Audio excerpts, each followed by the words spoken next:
Decía un colega al cual yo le pregunté si tomaban presión arterial y en una clínica veterinaria, en un hospital importante de la ciudad de Manizales. Inclusive les pregunté que por qué solamente había un monitor de signos vitales y me dijeron que solamente se tomaba presión arterial en el paciente que iba para cirugía y que se monitoreaba la presión arterial en cirugía, de resto no era necesario. Hola, soy Juan Carlos, veterinario clínico en pequeños animales. Los invito para que vean mi canal, Sala de Emergencias en YouTube. Me encuentro ubicado en la ciudad de Manizales, Colombia. Mi teléfono 311-502-1449. Recuerden que somos médico veterinario, nos preparamos para salvar vidas camino a la excelencia. Nos preparamos para salvar vidas camino a la excelencia. Nunca en mi vida he realizado una eutanasia. Llevo más de 30 años y por eso me dediqué al cuidado crítico. Porque me di cuenta que las mascotas necesitaban esa atención, necesitaban esa especialidad para seguirles devolviendo la esperanza a los dueños de mascotas. Es cierto que un paciente crítico es un paciente que está muy comprometido. Es cierto que ese paciente tiene un alto porcentaje de mortalidad, pero esa es la que hay que hacer y esa es la que hay que intentar. Quiero hablarles algo muy corto, porque en el canal Sala de Emergencias pueden ver todos estos programas. Entran a Sala de Emergencias en YouTube y cuando salgan todos los videos le dan clic a los 3 puntos de arriba a la derecha y luego entran a filtros y canal y ahí ven a mi perrita Lolita, una perrita, una terrier alemán.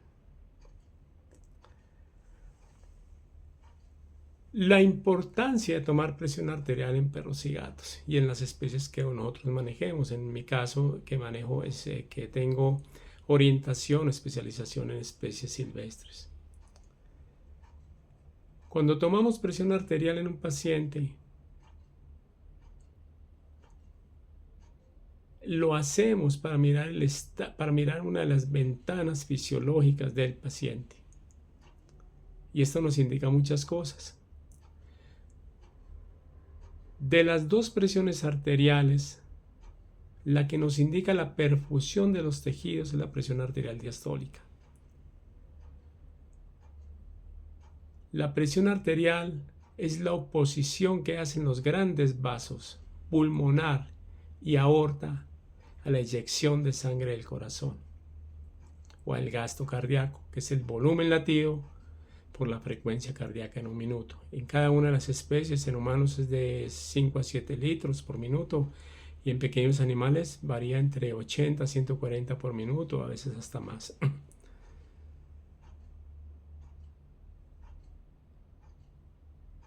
¿Qué nos puede indicar la presión arterial? Es el asesino silencioso si no lo tomamos. ¿Cuántos pacientes por una hipertensión hacen muertes súbitas? Entonces busquen un médico veterinario de confianza, le dicen: doctor, por favor, necesito que me tome la presión arterial en mi mascota. De la presión arterial, ¿qué podemos obtener? Si sumamos 2 veces la presión arterial diastólica más la sistólica dividido 3, obtenemos la presión arterial media. Esa es la que importa, porque es la que manejamos en paciente crítico y la que manejamos en anestesiología. Esa presión arterial media menos la presión intracraneal, que en perros va de 8 a 14, en gatos de 8 a 12, en humanos de 12 a 20, la podemos subrogar si no tenemos otros métodos, si no podemos colocar unas sondas intradiafragmáticas, sondas cerebrales, o si no podemos medir el diámetro de la vaina del nervio óptico, o si no podemos hacer un Doppler a través del agujero magno y mirar velocidades sistólicas y diastólicas, lo podemos subrogar en un paciente que tiene compromiso respiratorio, en un paciente que tiene pérdida de conciencia, en un paciente que tiene presiones arteriales elevadas con bradicardias compensatorias. La presión arterial media menos la presión intracraneal, que es muy importante medirla en el paciente neurocrítico. Y podemos darnos cuenta las causas primarias del paciente neurocrítico, que son traumáticas, inflamatorias, compresivas, metabólicas y vasculares. Las vasculares pueden ser isquémicas o hemorrágicas. Las inflamatorias se dan por neuroinfecciones, meningoencefalitis, meningitis aguda, abscesos cerebrales. Las por compresión son tumores. Las metabólicas son encefalopatías amoníacales por hepatitis, síndromes nefróticos o síndromes urémicos o hiperazoemias por problemas renales, hiperglicemias,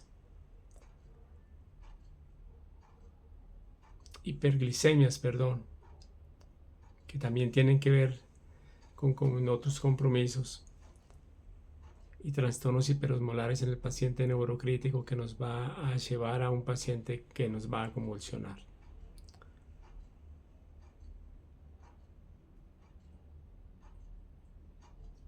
Esto es la evaluación del paciente crítico. Y ya lo que se presenta después de esto es las causas secundarias, es lo que viene después. Y ahí sí tenemos nosotros los médicos inherencia, tenemos que saber sobre esto, porque las primarias es con lo que llega el paciente.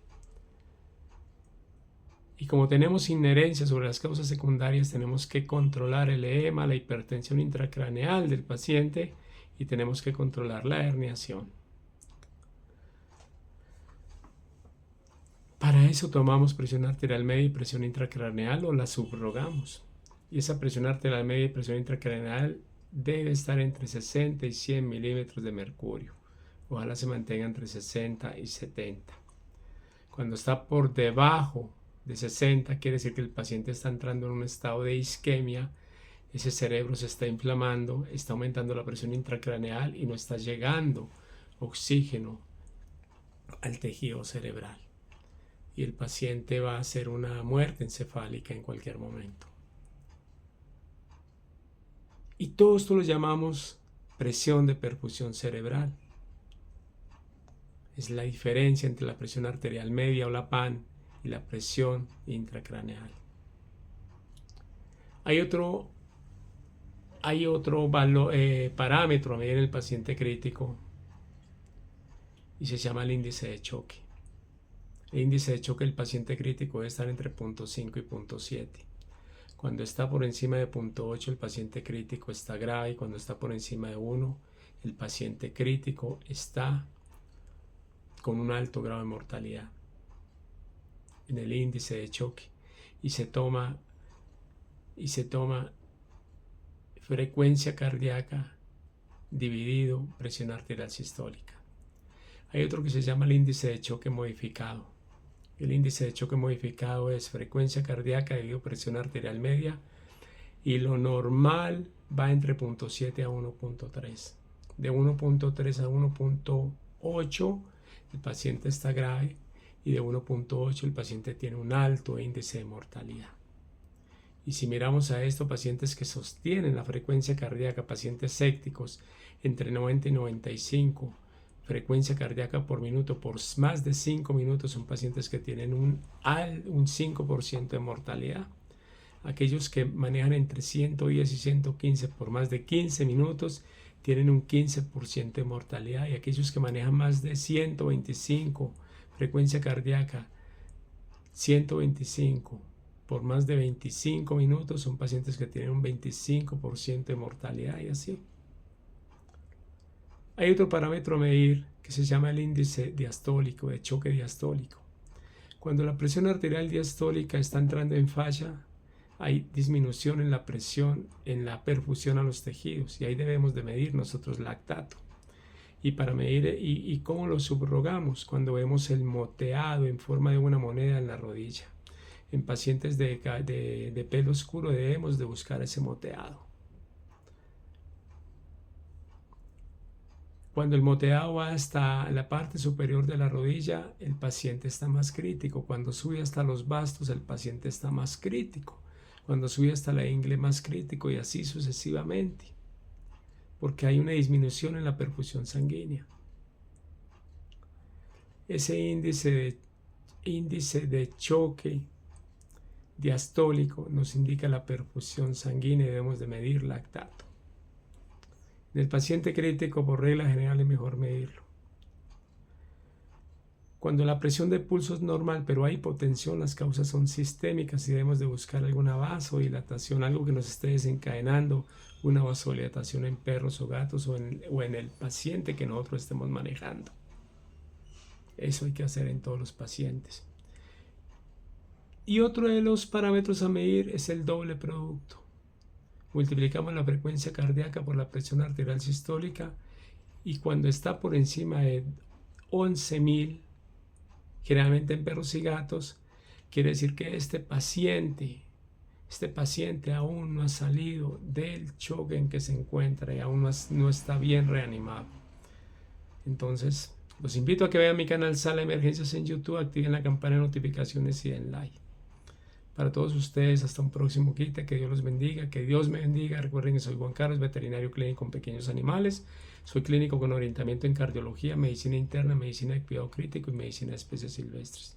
Que Dios los bendiga, que Dios me bendiga. Me encuentro ubicado en la ciudad de Manizales, Colombia. Mi teléfono 311-502-1449, cita previa. Gracias.